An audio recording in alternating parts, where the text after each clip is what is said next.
Welcome back to Fight News Now. John Pollock, John Ramdeen, and Robin Black. I know you guys couldn't get enough of us the first time, so we are back to chat more news. And we have a fight. Clearly, Fight Pass, this is their latest, prelim main event, which is going to be happening on March the 5th, that big UFC 197 card in Las Vegas. It's going to feature Diego Sanchez returning to 155 pounds, the weight class where I think we can all agree he's had the most success in his UFC tenure, and taking on Jim Miller. It's an interesting fight. Jim Miller has certainly had his struggles of late, but Diego Sanchez as well, I'm happy to see he's coming back to 155. We saw him get on the scale at 145, making the weight, but I mean, that was a drastic cut for Diego Sanchez. 155 was a tough cut for the guy. I mean, Diego Sanchez, we all love him because of his intensity, the way that he fights, he takes punishment, but he's constantly moving forward. You mentioned Jim Miller. Jim Miller's a top dog. That fight with Michael Chiesa, he got caught.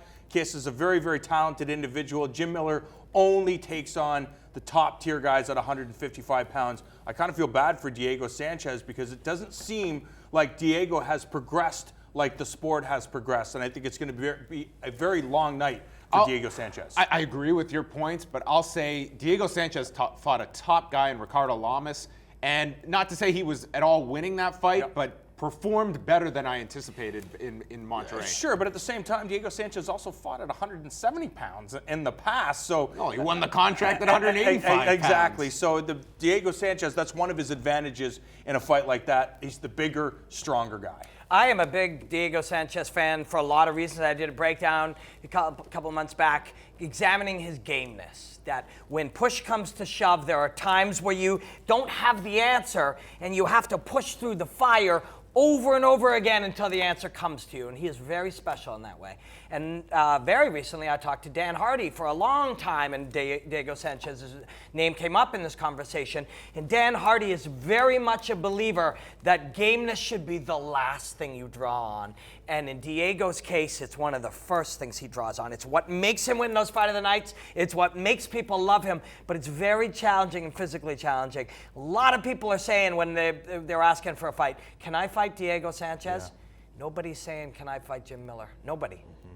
How about the fact that, I mean, one of their most famous fights, at least Diego's at 155 pounds with new training partner, BJ Penn. Yeah. These guys are going to be working together in Albuquerque ahead of their next fights. Of course, that's very, Could very be on exciting. the same card if Penn gets his wish. I would really think that's a possibility, and I think it makes it interesting. I mean, this card is shaping up to be a big card, so you want to add to that. You want to BJ Penn, one of the greatest fighters of all time. Who do you want to see BJ Penn fight at 145 pounds? Again, it depends. I think most people want to see a competitive fight with BJ. I think people want to see BJ at his best. They don't want to see him matched up against a wrestler that's just going to hold him down. I think they want to see everything from BJ Penn. If it's 155 pounds, you just have to find the right guy. I know who the right guy is.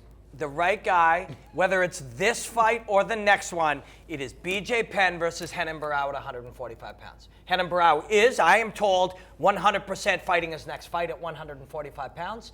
BJ Penn and Renan Barão. That's the fight. I like it. I like that match a lot. Let's chat a bit about this past Sunday's fallout involving Dominic Cruz and TJ Dillashaw. Some very encouraging news, the fact that this card drew 2.2 million viewers, another 1.7 watched the prelims, a lot of eyeballs on them. And this Sunday night, coinciding with the NFL playoffs has worked out very well. Last year you had Conor McGregor and Dennis Siver, and this year it was another success for the company. And I think you're going to see moving forward, not to say you always have the benefit of cross-promotion with the NFL, but more Sunday night cards. It's typically, and in tradition, worked for the UFC, putting these Sunday night cards on, and you had a big fight on Sunday. Yeah, but it wasn't just the main event. I know a lot of the hardcore fans were tuning in. The peak point was Travis Browne, Matt Mitrione. That's what it is. It's people want to see big names. The heavyweights always garner attention. And then on top of that, the fight card was solid. The prelims, Cote, Ben Saunders, all the way up to the main event. I think fans had quality mixed martial arts. And I think when the UFC is putting a card like this together, or in the future, they've got to load it with top-tier talent, exciting fighters, and fighters that there's title implications. I'm sorry to deviate ever so slightly from it, but it just occurred to me that we often hear the complaint, are they putting on too many cards? So UFC putting on too many cards? You don't hear like football fans complain that there's Sunday and Monday night football. I'd love to see Saturday and Sunday night fighting. I mean, wouldn't you? Yeah. Let's discuss an update from earlier this week. Me and Robin were discussing one championship has a card. There's never too many one championship cards happening Saturday morning here on Fight Network. It's going to be Bibiano Fernandez and Kevin Bellingon, and they're going to be fighting at 145 pounds, as Bibiano had told us. And since then, Victor Cui reached out to us and gave us a statement about all the changes, and effectively, immediately, everyone's moving up a weight class. So now the upper limit of bantamweight becomes 145 pounds. So every fighter is moving up a weight class. So this is technically still for the bantamweight title. I don't know why they're not just renaming it for uniformity's sake. I think it's going to be a little confusing from that aspect of things. But I give them credit that they are going forward with a very radical idea that I feel has an end game to it that is a positive for the sport. But there's going to be tons of growing pains, literally and figuratively here. But I'm glad to see that there's a promotion that's not just willing to complain about weight cutting and all the problems. We're going to try something. Maybe this is going to fail, but maybe this is going to make for a lot healthier fighters, and this is going to provide a much better environment for them to be competing in. Yeah, I actually think it might succeed because of the fact of where they are. Right now, mixed martial arts is new in all these different places that they're going to, trying to develop in China, trying to develop in Singapore and Indonesia.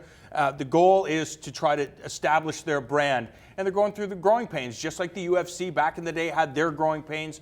One championship is doing the same thing. It's just very strange. They should just, as we talked about, if you're 135 pounds, you're forced to move up to 145 pounds. Well, the rest of the world calls 145 pounds featherweight. Just jump on board. And now Bibiano Fernandez is fighting for the featherweight championship. Yeah, there's a lot of different things going on. And my one reaction at the beginning was, I don't know if this will work. People always find a way around it. The motivation to find an advantage is strong.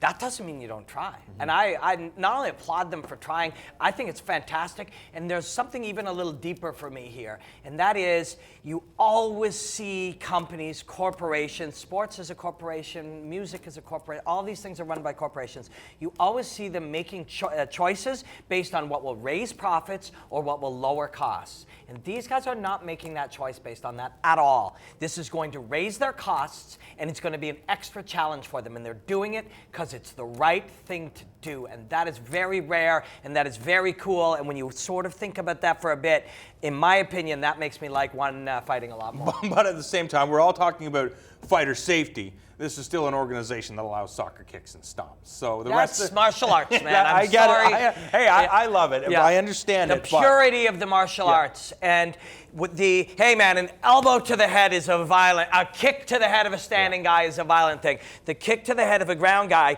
is so intimidating as a martial arts technique because it feels new, so there's not the automatic defense. Every time a guy goes to kick you in the head standing, you do this. Well, on the ground, 4 points becomes different. Standing up becomes different. The guard becomes different. You just learn them all, and it improves the value and the quality of the martial arts. I mean, fighters are no different than anyone else. Very, very hesitant when it comes to change. When Twitter changes their interface, it's the worst idea ever. Look how awful this is. And by day 10, okay, this is what we're used to. And I think once most fighters go through a cycle of this, and there they are 2 days out from fighting, wow, I don't have an extra 10 pounds to cut. This doesn't feel all that bad. And it's not as if I'm going up a weight class and fighting monsters. I'm still fighting the same people. We're just not cutting as much weight the week of. Speaking of cycles, there's also drug testing is the next one. So at a certain point, and I think this is great, but if you're a fighter and they're like, we need to weigh you 3 weeks out, we need to weigh you 2 weeks out, we need to weigh you today, we need your weight again, we need blood tests, we need urine tests. You lose a certain amount of people. Only the most professional can fight. Maybe that's a good thing. I don't know. Last thing, Eddie Alvarez and Khabib Nurmagomedov.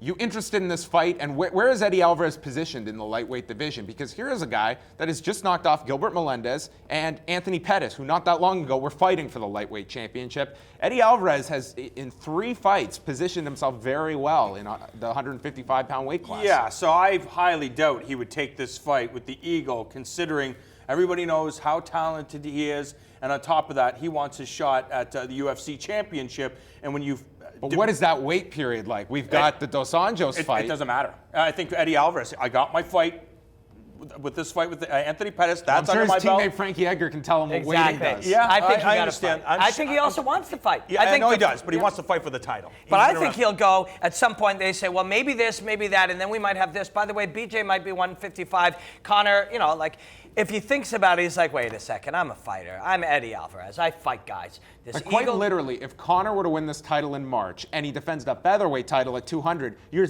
waiting till December. Yeah. and assuming somebody else And doesn't assuming pop that up. Eddie Alvarez will be given that. And history has shown you waiting your turn for that amount of time, someone's bypassing you. And you are likely to be left out in the cold. And sometimes or get hurt. they bypass you by talking more interesting. And yeah. Khabib is an undefeated fighter that people like. He can easily swoop in and take it. Oh, again, Swoop in like an eagle. Hey, I like it.